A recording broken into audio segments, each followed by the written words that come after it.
អង្គការ NATO អ៊ីស្លាមកំពុងតែលេចរូបរាងឡើងមែនទេ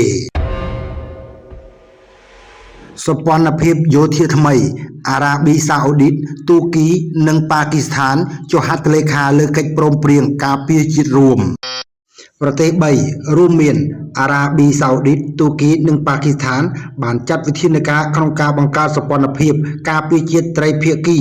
មួយដែលត្រូវបានគេប្រៀបធៀបទៅនឹងអង្គការ NATO អ៊ីស្លាមឬកិច្ចព្រមព្រៀងមេកាក្នុងបង្អែកនឹងចំណុចសំខាន់នៃកិច្ចព្រមព្រៀងការការពាររួមប្រទេសទាំង3បានចុះហត្ថលេខាកិច្ចព្រមព្រៀងការពារជាតិរួមដោយព្រមព្រៀងគ្នាថាការវាយប្រហារលើប្រទេសណាមួយនឹងត្រូវចាត់ទុកថាជាការវាយប្រហារលើប្រទេសទាំង3គោលបំណងដើម្បីបង្កើនស្ថិរភាពសន្តិសុខក្នុងតំបន់និងពង្រឹងកម្លាំងការពារជាតិរវាងបណ្ដាប្រទេសកាន់អ៊ីស្លាមធំៗទាំង3ប្រទេស